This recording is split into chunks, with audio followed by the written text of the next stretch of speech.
Hello दोस्तों, मैं Anil Kumar study with Anil Kumar में आप सभी का स्वागत करता हूं। आइए आज हम सभी कक्षा 10 के अध्याय 7 के प्रश्नावली 7.2 के प्रश्न संख्या 10 करेंगे और इसे समझने का प्रयास करेंगे। मैं इसे इसमें जो दिया गया है उसके तहत भी बताऊंगा और उसके तहत बताने के बाद मैं इसमें एक थ्योरम बताऊंगा। उस थ्योरम के अनुसार सॉल्व करना होगा। उस थ्योरम का प्रूफ नहीं दूंगा लेकिन बता दूंगा थ्योरम होता क्या है, ठीक है ना। और आप सभी यहीं से सीखते चलेंगे तो ये 3 ऑर्डर और 4th ऑर्डर सब में काम करते हैं। आइए देखते हैं, आइए लिखते हैं। 10 नंबर प्रश्न का हल है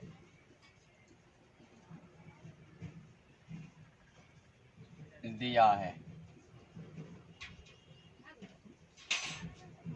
एक सम चतुर्भुज है, एक सम चतुर्भुज है ना।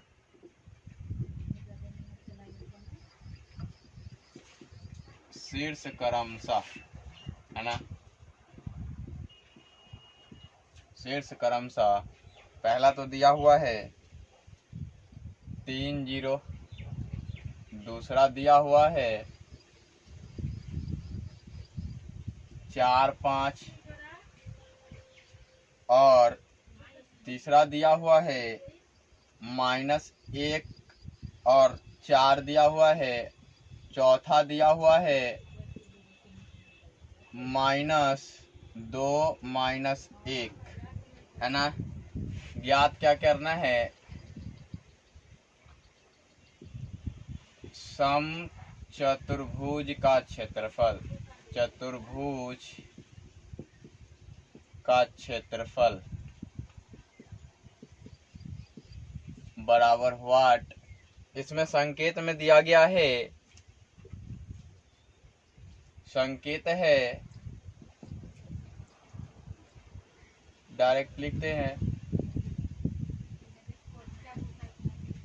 संकेत में दिया हुआ है कि सम चतुर्भुज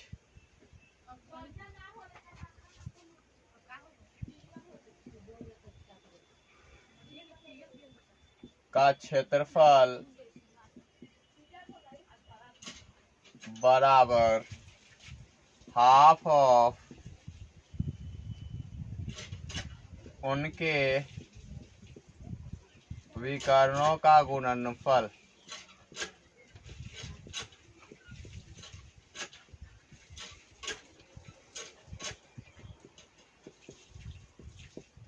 आप सभी को पता हो गया कि हाफ ऑफ विकर्णों का गुणनफल लिख दिया मैंने।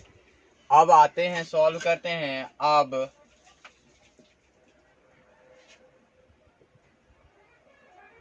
माना कि सम चतुर्भुज के शीर्ष, सम चतुर्भुज के शीर्ष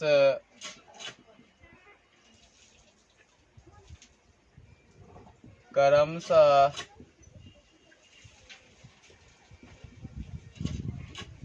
ए कितने हैं, 3 0 हैं, बी 4 5 हैं, सी -1 4 हैं और डी जो हैं -2 और -1 हैं। आप सभी को दिख गया होगा यहाँ।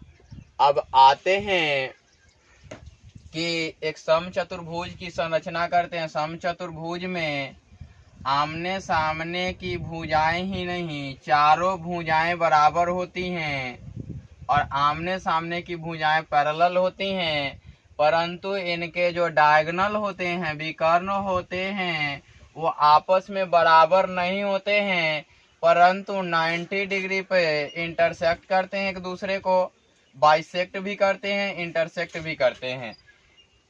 Bisecting at 90 degree. इसको मैं यहाँ से ए करूँ, यहाँ से बी करूँ, यहाँ से सी करूँ, यहाँ से डी करूँ, तो आपको पता चल गया होगा कि मैंने किया क्या, ए बी सी डी किया। अब कह रहा है कि आप ए से सी तक फाइंड आउट करोगे तो ए का कोऑर्डिनेट्स जो दिया हुआ है 3 0 दिया हुआ है, बी का जो कोऑर्डिनेट्स दिया हुआ है 4 5 दिया हुआ है। यहाँ मैं ब्लैक पेन से लिख देता हूँ, ब्लैक से 4 5 दिया हुआ है। यहाँ सी का जो दिया हुआ है -1 और 4 दिया हुआ है। डी का जो दिया हुआ है -2 और -1 दिया हुआ है। ऐसा दिया हुआ है। आप सभी को पता भी है कि ये बनने के बाद आपको यहाँ फॉर्मूला चाहिए क्या, हाफ उनके विकर्णों का गुणनफल। तो इनके विकर्ण निकालेंगे पहले। तो अब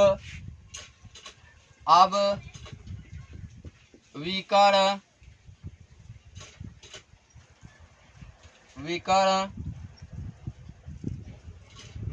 AC से, है ना, विकर्ण AC में आते हैं तो देखते हैं यहाँ x1 और x2 के बारे में। x1 का मान क्या दिया गया है, 3 है, और x2 का मान क्या है, -1 है। फिर y1 का मान और y2 का मान दिया गया है। y1 का मान क्या है, 0 है, और y2 का मान क्या है, 4 है। अब आप यहाँ लगाएंगे क्या, इसका डिस्टेंस निकालना है ना।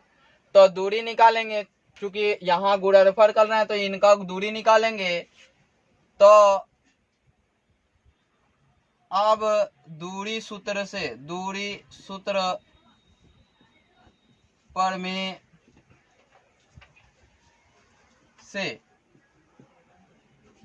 प्रमेय से AC equal to √(x2 - x1) the whole square plus y2 - y1 the whole square. आपने देखा, नीचे तो विजिबल होगा। अब मैं इसको यहाँ से लिख रहा हूँ।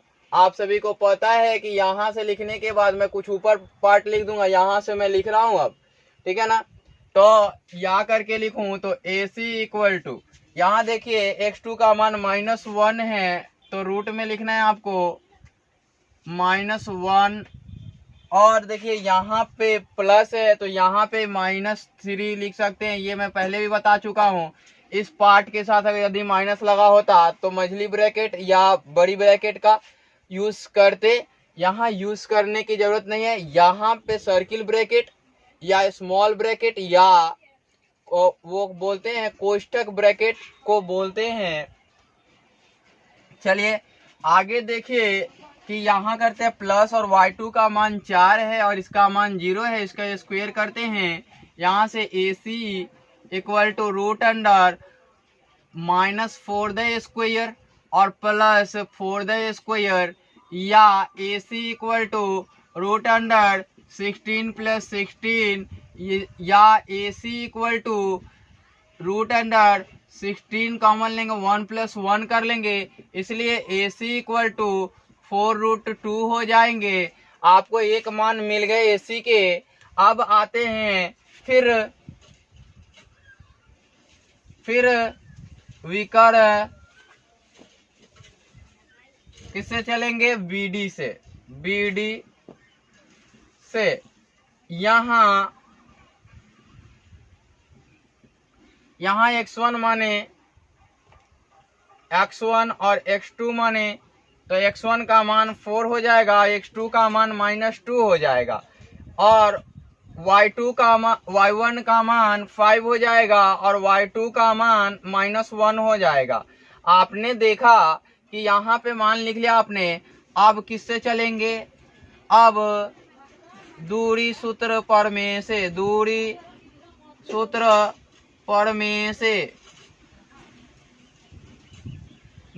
प्रमेय के लिए BD equal to √(x2 - x1) the square plus y2 - y1 the square. आपने देखा। अब यहाँ करके लिखते हैं BD इक्वल टू √(x2 का मान -2 है, -4 लिखेंगे, स्क्वायर कर लेंगे। चूंकि माइनस होता है तो माइनस इसके साथ पॉजिटिव है तो माइनस ही होगा। अब यहाँ करेंगे y2 का मान 5 है और y1 का मान -1 है, तो यहाँ पे तो आपको कर्ली ब्रैकेट लेने पड़ेंगे, यानी कि मंझली कोष्ठक लेने पड़ेंगे और तब इसकी संक्रियाएं करनी होंगी। BD equal to root under -6 the square और यहाँ करेंगे माइनस माइनस प्लस हो जाएंगे +6 द स्क्वायर। आपको एक चीज यहाँ पे दिख रहा होगा कि यहाँ पे जैसे आया था -4 और +4, उसी प्रकार से आप डायरेक्ट इसको लिख भी सकते हो, लेकिन BD बराबर रूट अंडर 36 + 36 या करके BD equal to root under 36 1 + 1 कर लोगे, इसलिए BD बराबर कितने आ जाएंगे, यहाँ 6√2 आ जाएंगे। अब मैं दोनों को ऊपर लेके चलता हूं, यहां लिखता हूं मैं, है ना, पुनः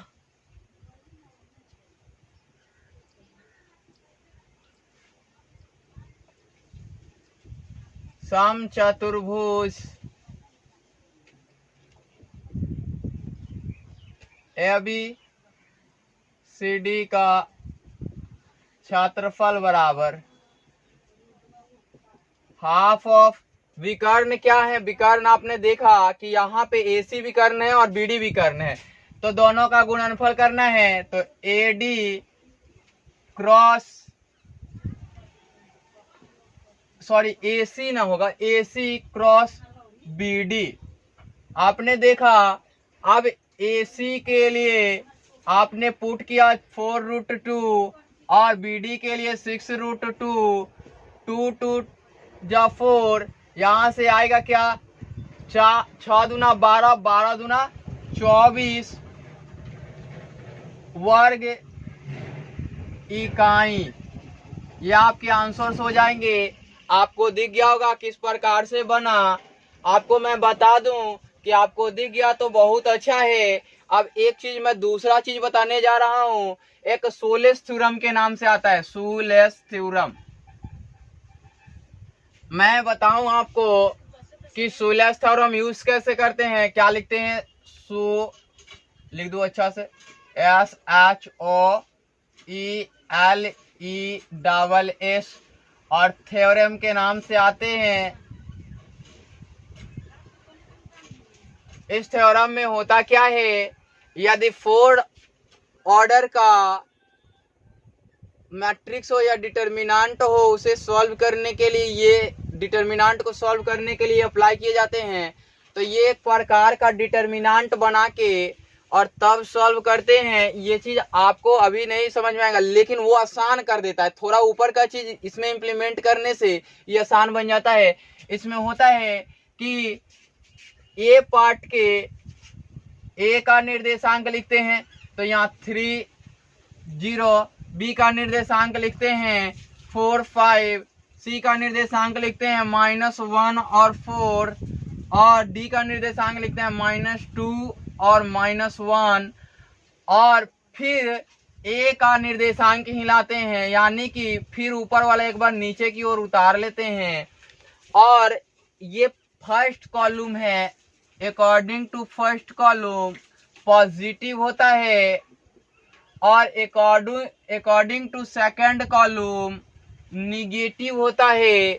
तो आइए करते हैं, पहले तो इसको इस प्रकार से करते हैं और सबको ऐड करते हैं। तो 5 × 15 एडेड टू 4 4 × 16, यानी 4 4 के 16, माइनस माइनस प्लस, और 1 1 × 1 होता है, अर्थात 1 गुणा 1 1 होता है, और 2 से 0 में गुणा करे तो 0 ही आएंगे। तो 0 घटाने होंगे, माइनस के साथ हैं। अब घटाएं या जोड़े कोई फर्क नहीं पड़ता है। अब माइनस चिन्ह के साथ सेकेंड को लिखते हैं, तो यहां से करेंगे तो ये तो पहले 0 आएंगे, इससे करूं मैं, ये तो 0 आएंगे, और इससे करूं तो ये आएंगे -5, ये करूं तो आएंगे -8, ये करूं तो आएंगे -3। आपको तो पता चल गया। अब देखिए कि ये पूरा साइन चेंज होगा। अब ये एक साथ ऐड करे तो कितना आएगा, यहाँ से इक्वल टू दे दूं तो ये आएगा 32, और ये एक साथ ऐड करे तो +16 आएगा, +16 आ जाएगा। -16 के साथ ये माइनस होगा तो +16 आ जाएगा। ये आ गया 48। और सोलेस थ्योरम में करते क्या है, यहाँ लगाते हैं, हाफ ऑफ कर देते हैं। तो देखिए 48 का हाफ करते ही आप पाएंगे कि 24 आ जाता है। और ये प्रत्येक चीज के लिए सत्य है। ट्राइंगल के लिए भी सत्य है, ट्राइंगल यानी त्रिभुज के लिए सत्य है, ये चतुर्भुज के लिए भी सत्य हैं, और ये पंचभुज के लिए भी सत्य हैं, ये 6 भुज के लिए भी सत्य हैं। कितने भी भुजा के निर्देशांक दिए, आकृति दिए गए हों और उनके निर्देशांक दिए गए हों, तो सोलेस थ्योरम में यही कहता है कि बारी बारी से लिखते जाएं और अंत वाले को एक बार नीचे की ओर लिख लें, है ना। और लिखते ही आप उसको जूता की जो फीता होते हैं उसके तरह इसको करें, इसीलिए इसका नाम सोलेस थ्योरम रखा गया। शू यानी जूता और लेस मतलब उसका फीता, जूते के फीते की थ्योरम है, और उसी प्रकार से ये बुना गया तो आ गया। आप सभी इसे देख सकते हैं कितना आसान है, और ये सभी ट्रायंगल में मैं अप्लाई करूंगा और बताऊंगा आप सभी को। इस वीडियो में इतना ही, फिर मिलते हैं अगले वीडियो में।